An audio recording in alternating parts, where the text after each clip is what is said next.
Amis de la plume et du papier, bonjour et bienvenue dans l'actualité vue et traitée par les journaux. Une fois n'est pas coutume, commençons par une réjouissance qui se déroulera du 9 au 11 août prochain dans la commune de Glazoué. Grande innovation dans l'organisation du festival de l'igname Labakor édition 2024. Les meilleurs producteurs de l'igname Labakor seront primés, affiche en manchette nationale info révélée. Il s'agit des primes spéciales de reconnaissance et d'encouragement des meilleurs producteurs de cette variété d'igname, poursuit le journal. Mobilisons-nous autour de cette 8e édition du FILA à Glazoué, plaide la Nouvelle Gazette. Supposée base militaire française au Bénin, après plusieurs réactions, l'armée béninoise réagit, note le matinal. L'armée béninoise suite aux propos du dirigeant burkinabé accusant le Bénin d'abriter des bases militaires étrangères. Une voix officielle de l'armée réagit à la présence supposée de bases militaires étrangères au Bénin. Le colonel Ebenezer Honfoga, porte-parole des forces armées béninoises, a exprimé la position de l'armée suite aux allégations du capitaine Ibrahim Traoré du Burkina Faso,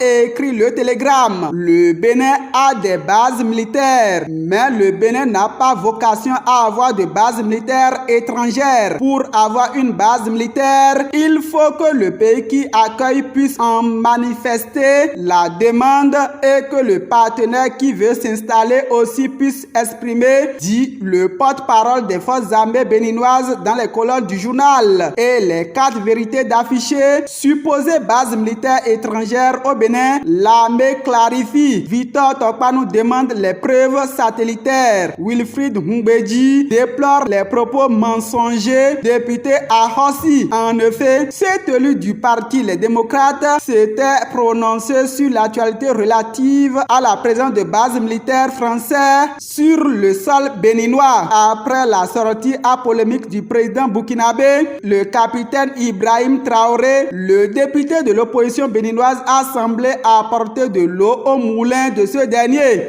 explique la Nouvelle Tribune sur son site d'information. Wilfried Humbedji parle des cauchemars de Ahossi, lance le Béninois libéré. Malgré les multiples accusations, l'informateur informe que le Bénin accueille des milliers de réfugiés burkinabés malgré les contextes actuels. Le Bénin, terre hospitalière, conclut le journal. Ils sont 5000 nouveaux réfugiés burkinabés au Bénin en quête de sécurité et de tranquillité, bondit le matinal. Entre autres, Tiani a enfin envoyé ses émissaires chez Talon, écrit Diakpata. C'est suite à la médiation de Soglo et Yahi qu'ils sont arrivés à Cotonou, renchérit Fraternité. Une délégation de 6 hauts responsables nigériens est conduite par le ministre de l'Intérieur à Cotonou ce mercredi, rapporte Libre Express. Et mes confrères de Info Matin se demandent si nous sommes arrivés enfin vers une porte de sortie. En tout cas, Dynamisme Info pense que Soglo et Yahi doivent être nommés au Conseil de la République.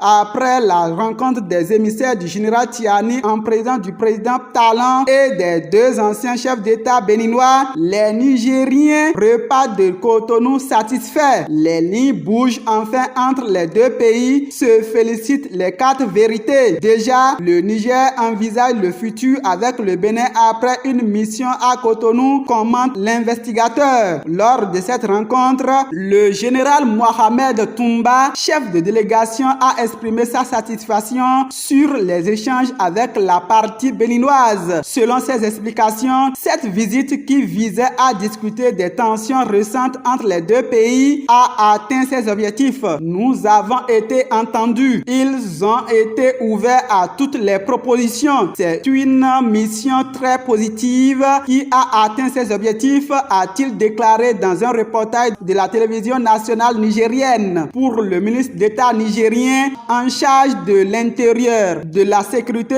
et de l'administration du territoire a souligné l'importance des relations entre les deux nations au-delà des aspects politiques. Au-delà de la politique, il y a deux peuples, le peuple du Niger et le peuple du Bénin. Ces deux peuples que la nature a liés, car être voisin n'est pas une petite affaire. On ne choisit pas ses voisins, on est obligé de rester avec ses voisins, travailler avec ses voisins et quoi qu'il en coûte, de discuter toujours avec ses voisins. Le matinal résume donc que les principales pommes de discorde sont réglées. Contrairement à ce journal, Matin Libre nous amène à faire un regard croisé sur le panafricaniste Kémi Séba. Selon le quotidien, le panafricanisme est resté moins bouillant depuis la perte de sa nationalité française. Kémi Séba, désarmé ou moins inspiré, s'exclame le journal. Il vient ainsi d'être réduit au silence. Mais le Bénin reste toujours préoccupé par sa frontière. Pour surveillance maritime et ses frontières terrestres, le Bénin se dote de nouveaux moyens, rapporte Fraternité. Deuil au sein des forces armées béninoises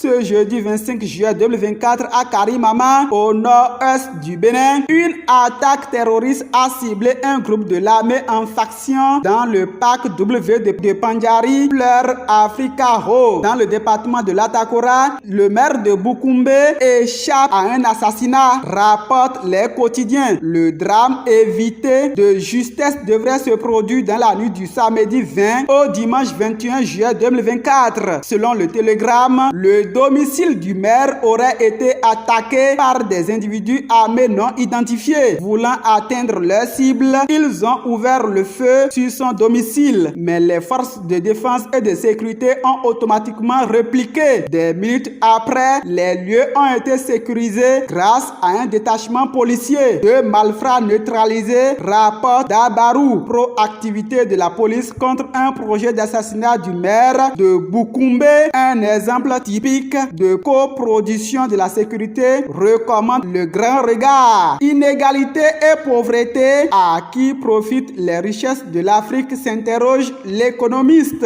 Éducation à présent, bac 2024, la consultation des copies autorisées jusqu'au 14 août, écrit le Chasseur Info. Le même journal nous indique que Kasaka.Epiphane, premier du bac 2024 avec 19,04 sur 20 au classement. Le grand regard va plus loin et dénombre 502 mentions très bien distribuées cette année. Mais 17 établissements qui ont présenté des candidats à l'examen du baccalauréat session de juin 2024 ont fait un taux de réussite de 0%, regrette Bénin Intelligent. Toujours éducation, mais proche de la prison. 4 élèves condamnés à des peines de travail général pour avoir fraudé à l'examen du BPC, note Le Soleil Bénin Info. Hack 7e mandature.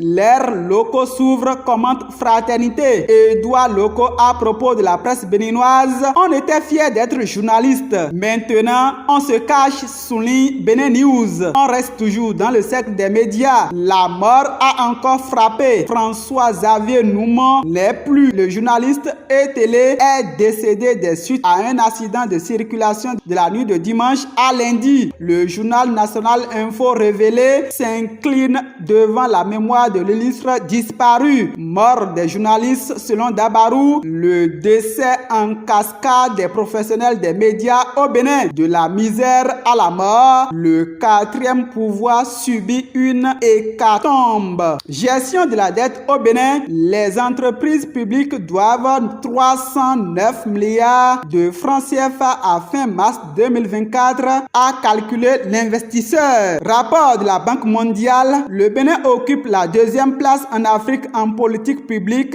titre l'économiste. Spéculation autour du prix de vente de ciment, plusieurs dépôts épinglés à Porto-Novo, écrit La Nation. Lutte contre la cybercriminalité, le CA de Zungan à Djidja, derrière les barreaux, rapporte Dabarou. Faire divers, dans la commune de Tchaourou, une femme empoisonne l'enfant de sa coépouse, pleure d'Aibi Info. Fraternité ne pleure pas le départ de l'enfant, mais déduit que les lieux de restauration à Cotonou, l'hygiène est conjuguée à l'imparfait. Dans la commune de Boycon, au 1er arrondissement à Ahouarmé, du Coin Info révèle qu'un réseau de distribution de cesse sans aucune considération d'âge, que la localité est connue depuis longtemps pour son grand marché de distribution massive de services sexuels. Fermons cette revue de presse avec la satire du déchaîné du jeudi qui donne le titre « Le sexe des anges ». Papa, tu m'as fait 6 filles. Je serai obligé de prendre une autre femme pour